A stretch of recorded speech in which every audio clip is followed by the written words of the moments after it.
a wisdom. It's the fourth of the 10 Paramis.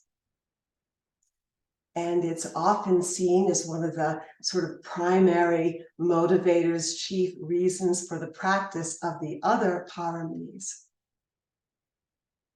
There's a saying, having fortified herself with the power of wisdom, the wise woman forms an unshakable determination, an unshakable resolve to undertake all the Paramis. And all of these ancient heart-mind trainings of the Paramis are pointing toward the heart of wisdom. Wisdom is the opposite of ignorance. Buddha said, meditation brings wisdom, and lack of meditation leaves ignorance. Know well what leads you forward and what leads you back, and choose the path that leads to wisdom. The Paramis guide us.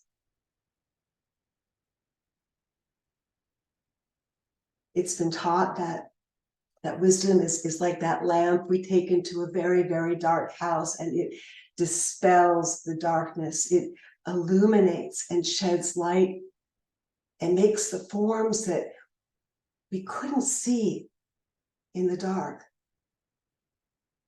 the forms and shapes that we haven't seen, the forms and shapes of perceptions and opinions, prejudices that we have mistaken as the truth, becomes a little more illuminated.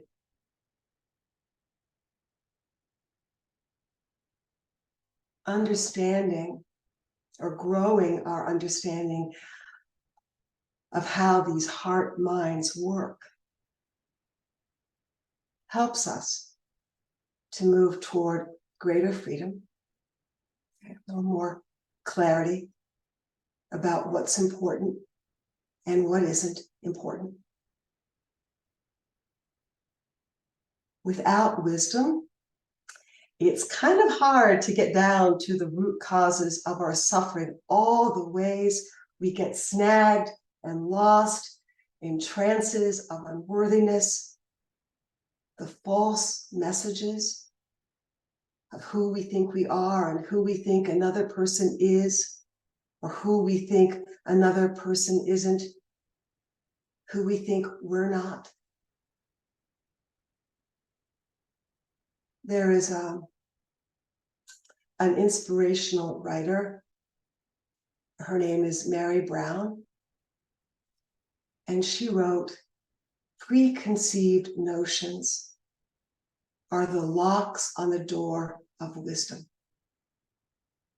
Preconceived notions are the locks on the door of wisdom.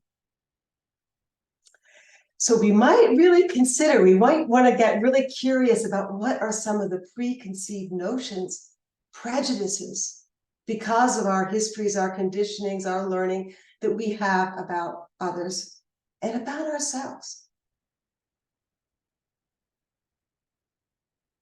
One of the reasons we're here practicing, at least it's for sure one of the reasons I'm here practicing, is to begin to unburden ourselves from the preconceptions and the fabrications and the false messages. They get pretty heavy.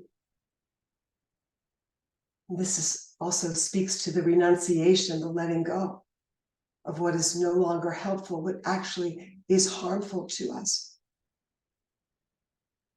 Buddha diagnosed the inmost cause of suffering as the illusion of a reified, fixed, unchanging self. And all the reactions of attachment and aversions that constellate around that. And as we practice, this becomes more illuminated. We start to see it a little more clearly. Maybe we get a little wiser. The more we engage in our practice, the more we recognize all the ways we get caught in our attractions, our aversions and preferences, all the ways. Meditation teaches us that there is a view that is more vast and beyond all these notions.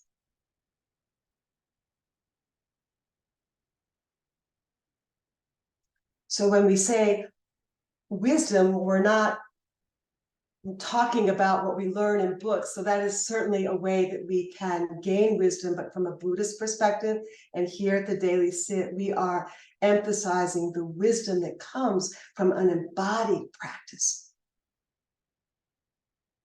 We have to feel this and know and learn this for ourselves, not because someone tells us this. I think we recognize that, we get it.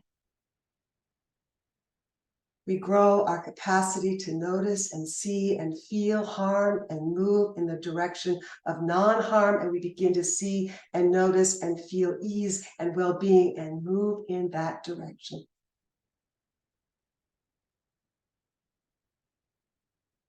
Marcel Proust wrote, "There is no man, however wise, who has not at some period of his youth said things or lived in a way the consciousness of which is so unpleasant to him in later life that he would gladly, if he could, expunge it from his memory." And yet, he ought not to entirely regret it, because he cannot be certain that he has indeed become a wise man, so far as it is possible for any of us to be wise, unless we pass through all the fatuous, unwholesome incarnations by which that ultimate state must be preceded. This is how we learn. This is how we grow wisdom. It is one of the fruits of practice.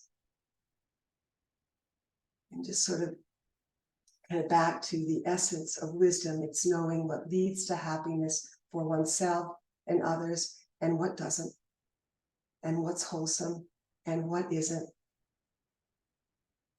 And all of these paramis help us to grow wise intention to be deliberate and to remember that the purpose of these teachings is to help us end suffering and to develop harmlessness in thought, word, and action.